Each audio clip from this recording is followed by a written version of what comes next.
Shalom adik-adik semua yang dikasih Tuhan. Apa kabar kalian semua? Doa Om Sugi semua dalam kondisi yang baik karena Tuhan Yesus Kristus menyertai kita semua. Amin. Senang bisa berjumpa lagi dalam ibadah online pada pagi hari ini. Biarlah kita sungguh-sungguh mendengarkan firman Tuhan. Kita beribadah, mendengarkan firman Tuhan dan menjadi pelakunya. Baik, pernahkah adik-adik merenungkan, kok saya ada di atas bumi ini ya? Apa sih tujuan Tuhan menaruh saya di atas bumi ini? Pagi hari ini kita akan bersama-sama belajar firman Tuhan dengan tema atau dengan judul tujuan hidup. Mari sebelumnya kita akan berdoa terlebih dahulu. Makasih Tuhan Yesus, mengucap syukur saat pagi hari ini kami boleh kembali beribadah kepadamu dan saatnya kami mendengarkan firman Tuhan. Roh Kudus menolong kami supaya kami boleh mengerti tujuan hidup kami sebagai orang Kristen, sebagai orang percaya. Kami berdoa mengucap syukur hanya di dalam nama Tuhan Yesus Kristus. Amin.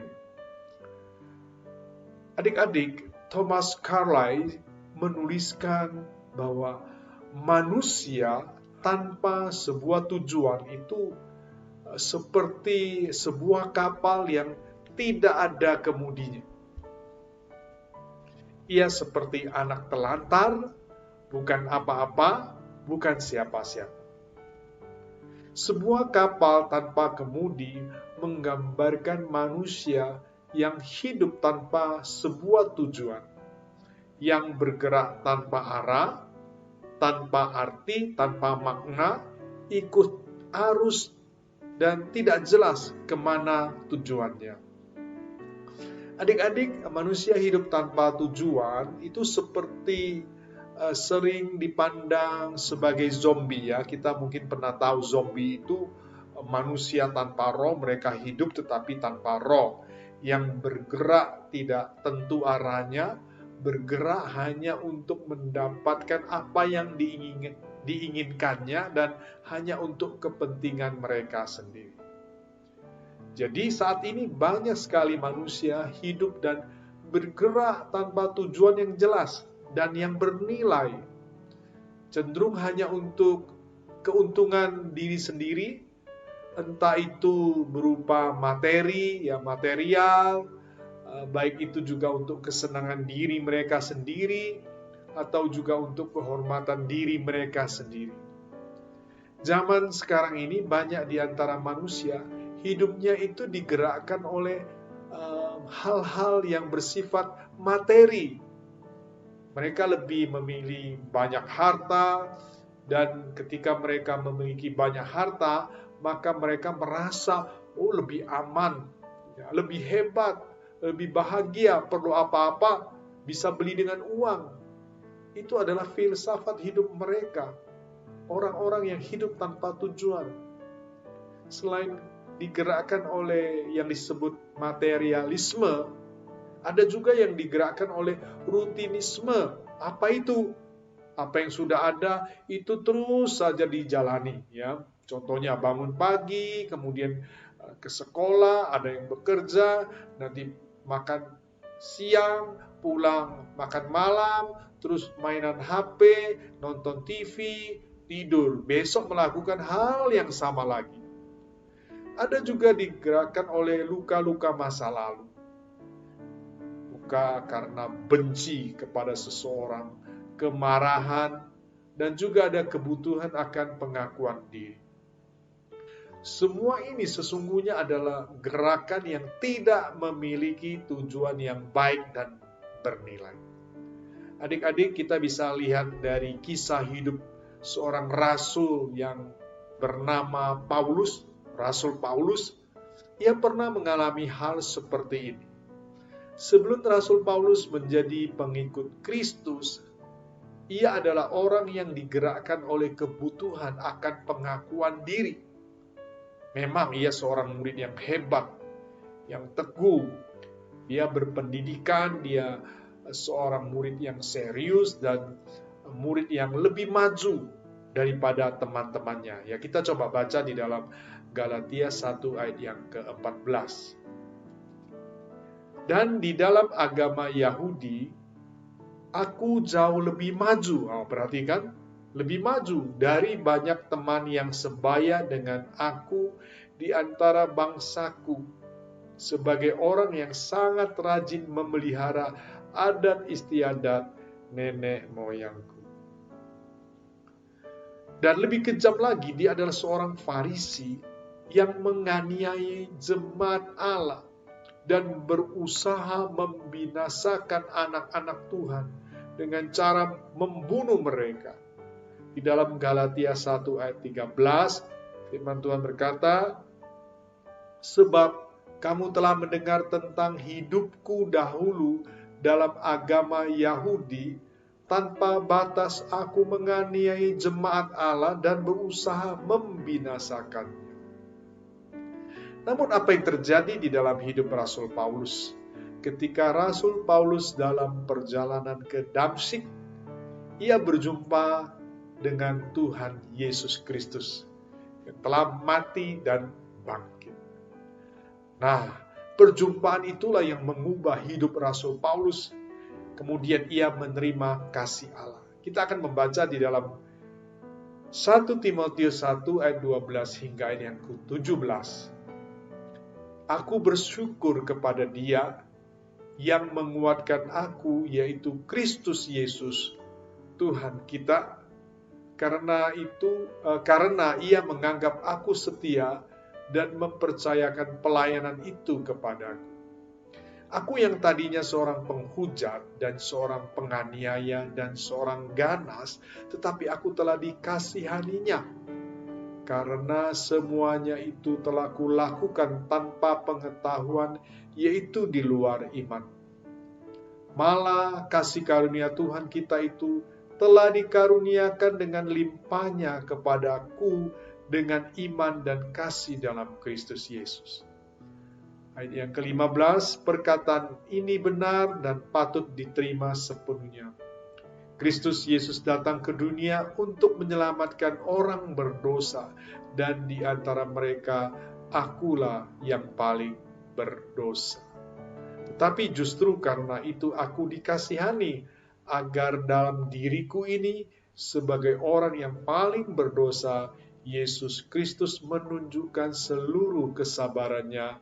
Dengan demikian, aku menjadi contoh bagi mereka yang kemudian percaya kepadanya dan mendapat hidup yang kekal. Hormat dan kemuliaan sampai selama-lamanya bagi Raja segala zaman, Allah yang kekal, yang tak nampak, yang esa. Amin. Adik-adik, Rasul Paulus mengalami perubahan yang besar dalam hidupnya. Yang dahulu hidupnya digerakkan oleh kebutuhan akan pengakuan diri oleh hal-hal lahiriah. Nah, kini menjadi Paulus yang digerakkan oleh pengenalan akan Allah di dalam Kristus yang bangkit. Kita tidak akan menjadi zombie jika kita sungguh hidup dan bergerak dengan tujuan yang jelas dan benar. Nah, pertanyaannya sekarang adalah, apakah tujuan hidup kita yang sebenarnya? Dalam bukunya Rick Warren yang berjudul Purpose Driven Life atau hidup yang digerakkan oleh tujuan, disebutkan ada 5 tujuan hidup kita sebagai orang yang percaya. Pagi hari ini kita akan belajar 2 tujuan dan dilanjutkan bulan depan dengan 3 tujuan lainnya. Yang pertama adalah kita diciptakan bagi kesenangan Allah. Kita diciptakan bagi kesenangan Allah. Itu adalah tujuan hidup kita yang pertama. Di dalam kitab Wahyu 4 ayat yang ke-11, dalam terjemahan NLT atau New Living Translation disebutkan, Engkau telah menciptakan segala sesuatu, dan bagi kesenanganmu semuanya itu ada dan diciptakan. Adik-adik, kita sering mendengar tentang penyembahan. Apa arti penyembahan itu? Penyembahan adalah mendatangkan kesenangan bagi Tuhan. Jadi ketika kita menyenangkan hati Allah, sebenarnya kita sudah menyembah Allah. Jadi sekali lagi, penyembahan itu bukan sekedar kita mengangkat tangan kita atau kita menyanyi dengan musik. Dan penyembahan itu bukan untuk kepentingan kita. Penyembahan bukanlah bagian dari kehidupan kita. Semua. Bukan. Sebagai orang percaya, penyembahan bukanlah bagian dari kehidupan kita. Penyembahan itu adalah kehidupan kita. Jadi hidup kita hanya untuk menyembah Tuhan. Hidup kita diciptakan ini hanya untuk menyenangkan hati Tuhan. Adik sudah mengerti maksud daripada menyembah Tuhan. Jadi menyembah Tuhan itu melakukan segala sesuatu untuk menyenangkan hati Tuhan. Ketika kita melakukan hal itu, Tuhan tersenyum, Tuhan senang. Nah, pertanyaannya sekarang, apakah hidup kita ini sudah menyenangkan hati Tuhan? Nah, Hosea 6 ayat 6, firman Tuhan berkata, Aku menyukai kasih setia dan bukan korban sembelihan, dan menyukai pengenalan akan Allah lebih daripada korban-korban bakar. Jadi kasih setia yang tidak lapuk dimakan zaman. Kita tahu itu tidak gampang pudar karena godaan-godaan yang ada di atas bumi ini, di dunia ini. Dan kerinduan kita tanpa henti untuk semakin mengenal pribadi Bapa. Itulah yang menyenangkan Tuhan. Lebih dari segala perbuatan baik kita atau amal kita. Kita bahkan tidak perlu repot-repot mempersembahkan korban-korban sembelihan, karena itu tidaklah menyenangkannya lebih daripada kasih setia yang tulus dari hati kita, dari kita untuk Tuhan. Hal senada yang disampaikan oleh pemazmur, di dalam Mazmur dikatakan, Tuhan itu senang kepada orang-orang yang takut akan Dia, kepada orang-orang yang berharap akan kasih setianya. Mazmur 147 ayat yang ke-11. Menyenangkan hati Tuhan ternyata bisa kita lakukan dengan hidup takut akan Tuhan dan terus percaya penuh kepadanya tanpa keraguan, tanpa banyak tanya. Hal-hal seperti inilah yang bisa kita lakukan untuk menyenangkan hatinya. Lewat pengenalan akan Tuhan, mengasihinya dengan setia, menyadari dan percaya sepenuhnya kasih setia Tuhan dalam kondisi apapun yang kita alami, dan terus menjalani hidup dengan rasa takut akan Tuhan. Itulah yang bisa kita perbuat untuk menyenangkan hati Tuhan. Ya, jadi kalau kita takut akan Tuhan, kita melakukan apa yang menjadi kehendak Tuhan. Dan kehendak Tuhan itu tercatat di dalam firman Tuhan, di dalam Alkitab. Kita bisa belajar dari firman Tuhan dan kita melakukannya, dan itu menyenangkan hati Tuhan. Itu yang pertama. Kita diciptakan, tujuan hidup kita diciptakan untuk menyenangkan hati Tuhan. Amin. Dan yang kedua, kita dibentuk menjadi atau untuk keluarga Allah. Di dalam surat Yohanes yang pertama, pasal yang ketiga, ayat yang pertama, di sana disebutkan, lihatlah betapa besarnya kasih yang dikaruniakan Bapa kepada kita, sehingga kita disebut anak-anak Allah. Dan memang kita adalah anak-anak Allah. Karena itu dunia tidak mengenal kita, sebab dunia tidak mengenal Dia. Adik-adik, kita semua ini dibentuk untuk menjadi keluarga Allah. Allah menginginkan sebuah keluarga yang menciptakan adik-adik dan juga Om Sugi untuk menjadi bagian di dalam keluarga tersebut. Itu adalah tujuan Allah menciptakan kita semua. Keseluruhan Alkitab merupakan kisah mengenai Allah membangun sebuah keluarga uh, yang akan mengasihi dia, ya, menghormatinya, dan suatu saat akan memerintah bersama-sama dengan dia sampai selama-lamanya. Allah itu kasih, kita tahu itu. Dan dia sangat menghargai hubungan. Sifatnya sendiri berkaitan dengan hubungan. Tuhan itu, Allah itu memperkenalkan dirinya dengan istilah keluarga. Ada Allah Bapa, ada Allah Anak, ada Allah Roh Kudus. Trinitas adalah hubungan Allah dengan dirinya sendiri. Dan apa manfaat menjadi keluarga Allah ada di dalam kitab surat Galatia 4 ayat yang ke-7. Di dalam terjemahan firman Allah yang hidup disebutkan, sekarang kita bukan lagi hamba, melainkan anak Allah sendiri. Karena kita adalah anaknya, segala miliknya adalah milik kita, sebab demikianlah rencana Allah. Paulus berkata di dalam surat Efesus yang pertama ayat ke-18, terjemahan versi mudah dibaca, aku berdoa supaya mata hatimu diterangi sehingga kamu dapat mengerti pengharapan yang terkandung dalam panggilannya, kekayaan yang terkandung dalam warisannya yang mulia bagi orang-orang kudus. Nah, pertanyaannya sekarang adik-adik, warisan apa saja yang diberikan Tuhan bagi kita? Yang pertama, ingat, kita akan bersama-sama dengan Tuhan selama-lamanya. Yang kedua, kita akan diubahkan seperti Kristus. Dan kita akan dimerdekakan, ini yang ketiga, kita akan dimerdekakan dari segala kesakitan, tidak ada penderitaan lagi, dan kematian. Dan kita akan mendapat bagian dalam kemuliaan Allah. Di dalam 1 Petrus 1 ayat keempat, di sana dikatakan, untuk menerima suatu bagian yang tidak dapat binasa, yang tidak dapat cemar, dan yang tidak dapat layu, yang tersimpan di surga bagi kamu. Adik-adik, jadi tujuan hidup kita itu luar biasa. Pertama, hidup kita itu untuk menyenangkan Tuhan, menyenangkan hati Tuhan.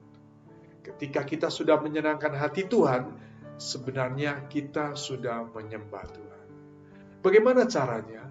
Kita mengasihi Tuhan dengan sungguh-sungguh, setia kepadanya, hidup takut akan Tuhan, artinya kita melakukan kehendak-Nya dan menjauhkan perbuatan yang menyakiti hati Tuhan. Oleh sebab itu, sebelum melakukan sesuatu, mulai kita bertanya, apa yang aku kerjakan ini?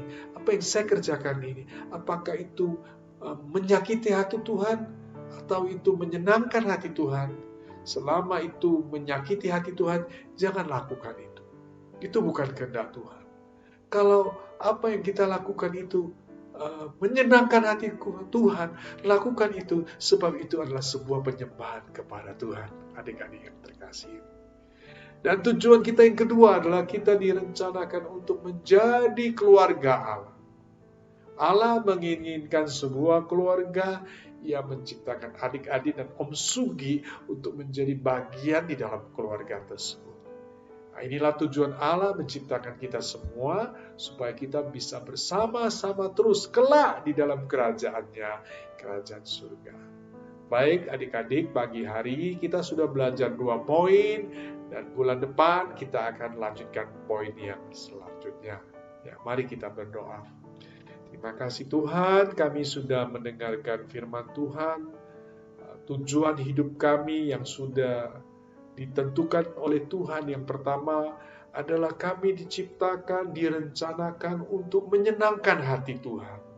Dan biarlah lewat firman Tuhan pada saat pagi hari ini Tuhan, apa yang kami lakukan, apa yang kami kerjakan, kami mau bertanya terlebih dahulu kepadamu ya Tuhan, apakah apa yang kami lakukan itu menyenangkan hatimu atau menyakiti hatimu. Oleh sebab itu Roh Kudus tolong kami, apa yang kami lakukan sesuai dengan firman Tuhan, sesuai dengan kehendak-Mu.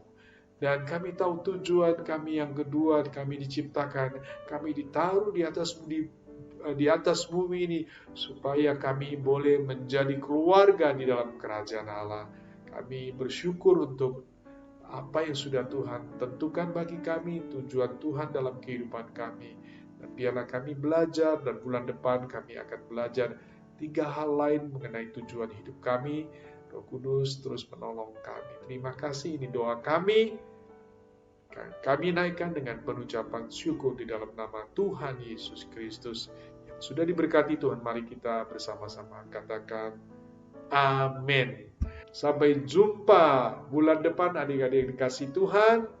Selamat hari Minggu, Tuhan Yesus memberkati.